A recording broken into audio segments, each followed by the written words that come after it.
Okay, so welcome to part 2. And in part 2, we're really going to focus specifically on the case study. There's a couple of short videos for you to watch. But at the time this happened, it was the largest investigation in Australia's history. And this happened in the late 1990s.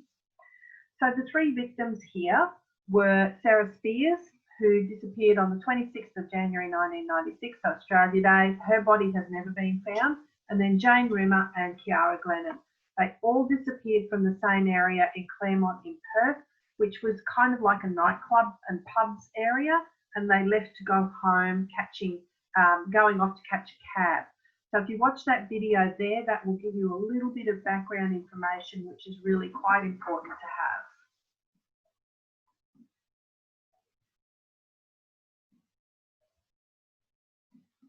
to have. Okay. So what was the police investigation? Well, a macro task force was established, and that was after Jane, who was the second girl, went missing. And they started to notice some similarities between how she and Sarah, the first victim, went missing. And this task force was absolutely huge. They asked the public for help and got an awful lot of it. They had tens of thousands of bits of information from the public that they had to go through. So they used criminal profiling, geographical profiling, polygraphs, public surveys, all sorts of things. A gentleman called Claude Minicini, who was trained by the FBI in profiling, was brought over from Melbourne, and they also brought over a second profiler from the US. And these were a couple of the things that they came up with, was that the offender was an organised killer, that he would have a job, and he'd drive a late model car and keep it meticulously clean. Okay, they all give you information about the killer as to what sort of person you're looking for. There was a huge media campaign, and members of the public were asked to look for the following signs in people that they knew. So, and these following signs were based on the profile. Work colleagues that may have a guilt-ridden response to the discovery of the most recent body. An absence from work without explanation. An inability to remain at work, so appearing to be stressed.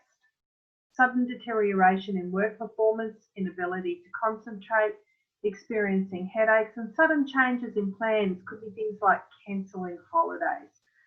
Have a think about it. How many people do you know who would fit some, if not all, of these things at some point in their life?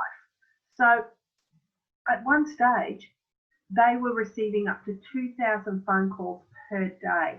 Like I said, tens of thousands of bits of information, and each one of them had to be investigated or checked out.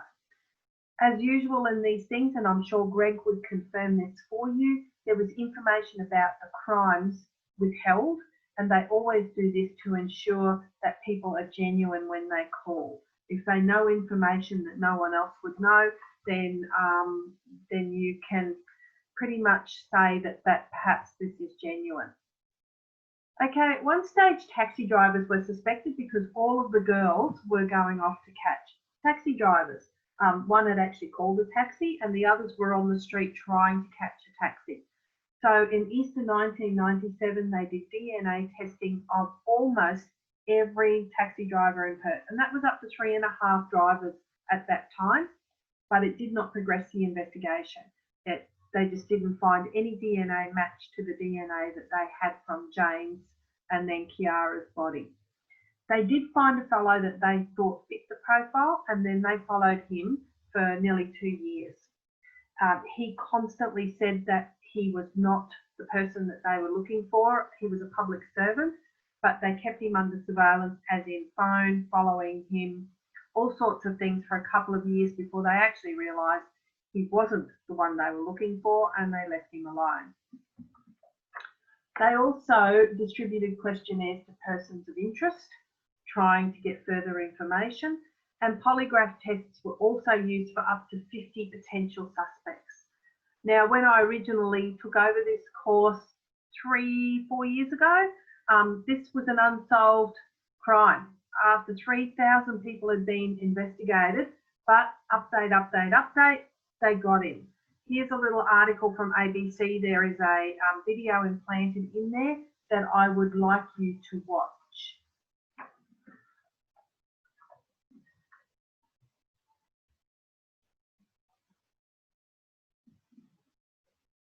Okay, welcome back. All right, so who is our alleged killer? Well, his name is Bradley Edwards. He was 48 years old at the time. He's now 51. Clean shaven with short dark hair. He was a former president of a little athletics club, received community awards for his work, and he was a Telstra technician, so he was employed. He'd had 2 lengthy relationships with women, had actually been married, and had an adoring stepdaughter whom he absolutely adored as well and referred to as his daughter. He had a normal social life and reasonable work success, living in a slightly rundown 4-bedroom house, enjoyed computer gaming, photography and video. He was helpful to his neighbours, and at this point in time he was charged and has been tried for the 3 murders and another sexual assault and the abduction and rape of a 17-year-old girl that was happened both before the murders. Now, he has actually pled guilty to either both or at least one of those, so he will stay in custody at this point in time because he has been sentenced for those, but I'm not sure what the sentence is. So he's remanded in custody. The trial started last year. He did get a judge-only trial because there's been ongoing publicity about this case for 22 years. So it was decided that the chance of finding a jury in Western Australia that had never heard about this and didn't know anything about it and could make a pretty fair judgment on him was considered that it might not happen, so he did have a judge-only trial. This is Bradley Edwards on the left there at a little athletics presentation day. Not the kind of guy at all that you would look at twice and think, oh yes, I think you're a sex murderer, that you abduct young ladies and kill them. You just wouldn't think that of him at all. All right, I've put a couple of these on here for you to watch. The first one is a long one. It's a YouTube clip that I found by a young lady called Bella Fiore who does lots and lots of YouTube clips about crimes, and she's done this one where she gives a really, really good timeline of all the events down to him being caught. I also found this fairly recent from June update from the ABC about what's happening, and his judge-only trial has wrapped up in late June, but the judge has said that it could take up to 3 months for him to make a decision on guilt or innocence of Bradley Edwards. So that's what happens when you don't have a jury. That's the deliberation that the judge is now going to be making. So make the time to watch these YouTube clips because they do give you really good timelines and things that I can't take the time to go over in class in as much depth. So take advantage of watching them. And when you watch Bella, you'll find that she's got heaps and heaps and heaps of different crimes there. So you might get hooked on watching her. All right. Just to finish off this section, is FBI style profiling effective? There's little new research that's done on FBI profiling. It's just something that just happens now. So it's very, very hard to ascertain if it is accurate, as it is based on a lot of intuition. So while it might not necessarily be helpful or accurate, it may aid the police investigation in terms of prioritising information. Even if it doesn't single out an individual person, it may be helpful to set them off in a certain direction and prioritise the information in a certain way. Can have the opposite effect as well and can actually hinder their investigation. It may serve to eliminate suspects as much as it helps to identify an offender. It may be generally informative but not identify a specific offender in specific cases. It may aid information gathering from the crime scene. So it might be able to give some information that is relevant to the police investigating the case.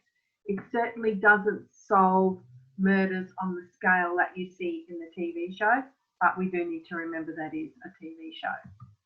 Okay, this is the end of part 2. In part 3, we're going to move away from FBI profiling and go on to other types such as investigative and geographical profiling.